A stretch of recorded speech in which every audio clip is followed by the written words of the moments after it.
statement I was supposed to make at 4:30.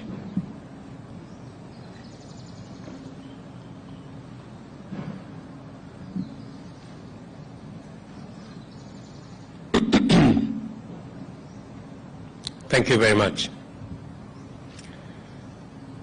Dear Kenyans, in the last 2 weeks, our country has experienced grave acts of lawlessness, widespread violence, looting, and invasion of private property by persons taking advantage of political demonstrations called by the opposition. During this period, lives have been lost, people injured, property looted or destroyed, the economy has suffered, and our image as a nation dented. Our security agencies have endeavored to do everything within the law to protect the lives and property of all citizens. Nevertheless, the violence, chaos, and disorder continues to distract our national focus of economic transformation. 3 Kenyans, among them a police officer, have lost their lives in the protest. More than 400 Kenyans, including at least 60 security officers, have been injured. A police vehicle was burnt to ashes somewhere in Kawangware, while another was hijacked and commandeered by unruly protesters somewhere in Migori. 2 houses of worship were burnt down in Kibra. Kiosks, supermarkets, and a mortuary were looted. Fellow Kenyans, our country's image and history in the League of Modern Nations has been at stake in the last 2 weeks. The country's economy has been hit hard at a time when my administration is doing everything possible to salvage the economy from the deep hole where we found it. My administration has instituted solid measures and policies to attract investors and through their investment create opportunities for millions of our young people to realize their potential, amongst many of the other issues that we are doing as government.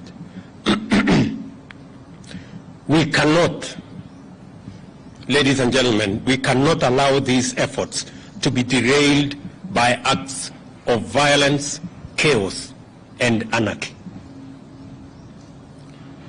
We all have an obligation to respect the Constitution of Kenya. This also includes the respect of institutions established and created by the Constitution.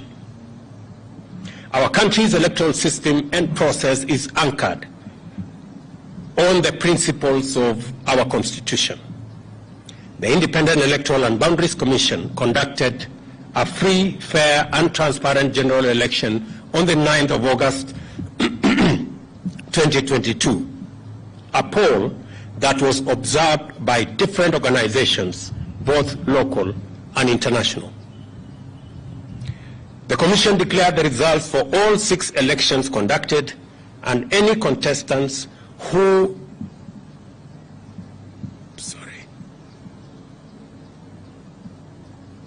were aggrieved by the outcome had an opportunity to present their grievances to the country's judicial system for arbitration.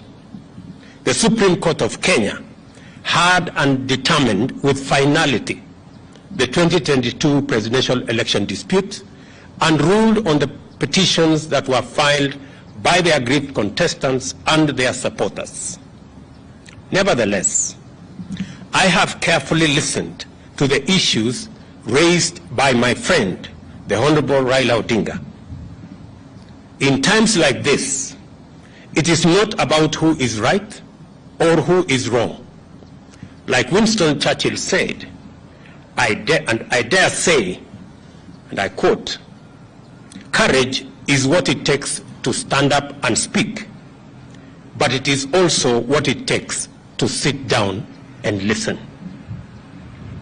I have always been ready to engage Kenyans of all walks of life, including elected and appointed leaders from across the political divide and the religious fraternity, on how to make our country better and prosperous. And in the last 6 months, I have talked to many religious leaders. I have talked to many elected leaders from across the political divide. My door still remains open for honest, objective, and sincere deliberations based on the rule of law and the Constitution. On the reconstitution of the future Electoral Commission, the selection panel that currently is in office is a creation of the law that was passed by the two chambers of parliament in response to a court decision. The court clearly stated that one institution, and in this case, Parliament, cannot dominate the process of establishing an electoral commission at the expense of other institutions that have a role to play in the country's electoral process. However, considering the matters raised by our friends in the opposition, I suggest a bipartisan engagement in Parliament on the reconstitution of the IEBC panel within the parameters of the law and the Constitution.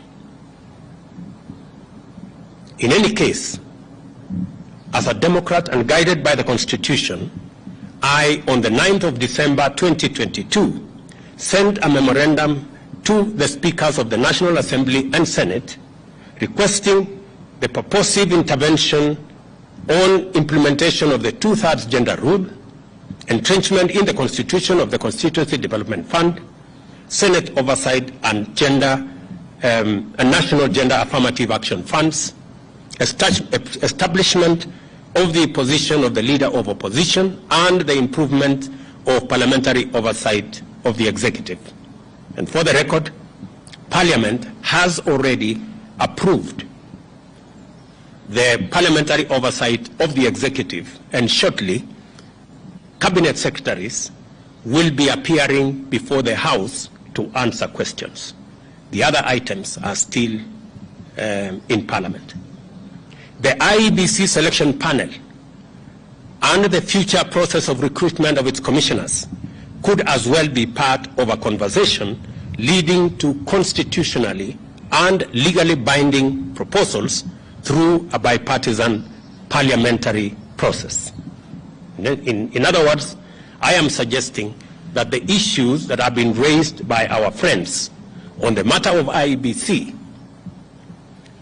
my suggestion is that this matter can be handled in Parliament by a bipartisan parliamentary process so that we can agree on what it is they have an issue with, and we can adjust as is agreed and as necessary.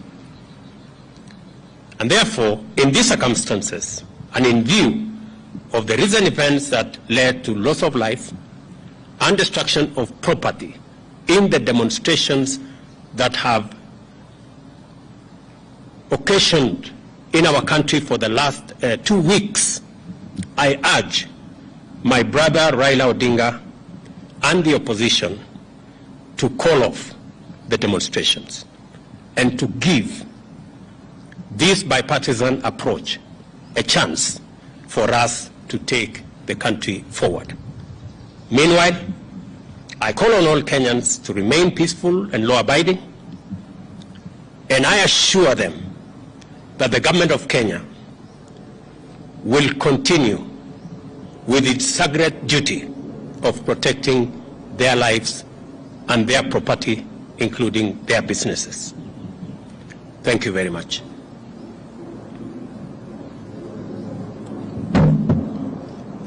I can take one or two questions. Jina langu ni Joel Chacha kutoka runinga ya K24.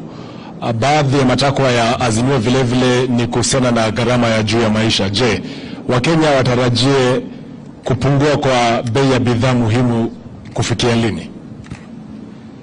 Tuko na mpango kamili ambayo tunashughulikia gharama ya maisha.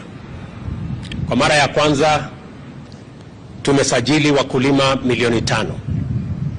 Tuko na mbolea milioni 6. Saa hizi wakulima wetu wanashughulika na kupanda chakula kote katika taifa letu la Kenya. Juzi nilitangaza ya kwamba tumeagiza chakula kutoka nje na itaanza kufika wiki hii. Tuhakikishe ya kwamba pale kutakapotokea pengo ya kukosekana kwa chakula kabla hatujapata ile chakula ambayo tunazalisha mashambani na wakulima wetu, tutakuwa na nafasi ya kutumia chakula ambayo tumeagiza kutoka nchi za nje. Tumeagiza mahindi, tumeagiza mchele, tumeagiza maharagwe, tumeagiza chakula ya aina nyingi ambazo tayari tulipatiana ilani kwa wakulima wetu kwamba kama kuna mkulima yeyote ambaye bado wako na chakula katika magala zao waziuze, kwa sababu kuanzia mwezi huu tutapata chakula kutoka nje ya nchi. Na pili, ni watangazie Wakenya ya kwamba mahali tulipata gharama ya chakula pale ilikuwa shilingi 230. Kufikia sasa ni shilingi 180. Kumaanisha ya kwamba zile hatua tumezichukua zimeanza kupunguza gharama ya maisha, lakini mpango yetu ni mpango ambayo inaitwa sustainable. Ndio sababu tunashughulika na wakulima wetu. My name is Chemutai Goen from Citizen TV, and in paving way to this bipartisan process that will initiate in Parliament, if it doesn't bear any fruit, and the positions that have been taken by yourself, your deputy, and several other leaders in government regarding a handshake or a working relationship, do we then foresee this possibly leading to that if it is for nation and for self? Chemutai, I didn't understand what you said. Sorry. Yeah, somebody was talking to me here, so Polly. Yeah, that's a former colleague. My question, this bipartisan process that is being initiated, possibly that will start in Parliament, if it doesn't bear any fruit, and there are positions that have been taken by yourself, your deputy, and other leaders in your government regarding a handshake, do we foresee a position where maybe there will be softening of stances and a possible working relationship, even if it does not translate to sharing of positions in government?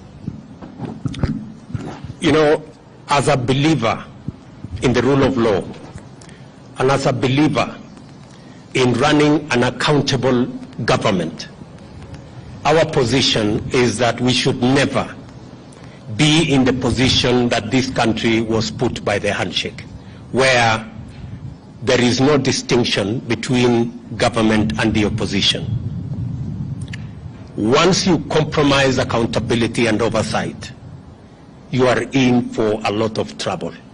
Our position is that we want to engage our brothers and sisters on the other side on issues that are important to the people of Kenya, them as an opposition, us as a government.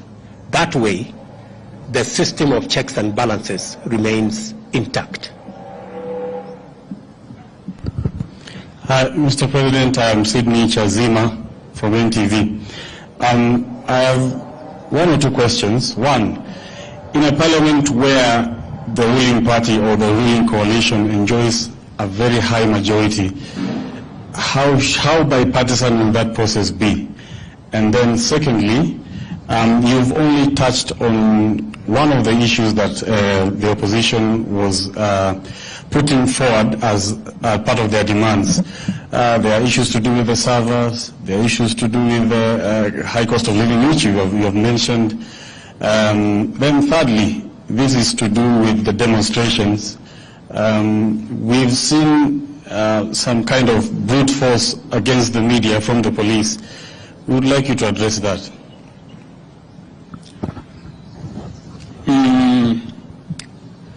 On your first issue, we've been this road before.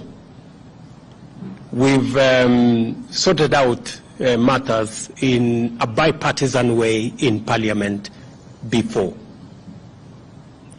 irrespective of what numbers there are.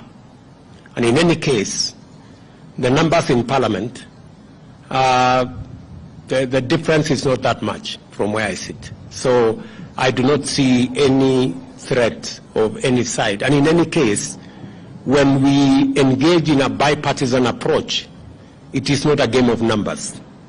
It is a game of reason and how we put our arguments in a manner that carries not one side, but all sides. That is the essence of a bipartisan approach. I have responded in my statement, if you read carefully my statement, I have responded to all the issues that our good friends on the other side have engaged in.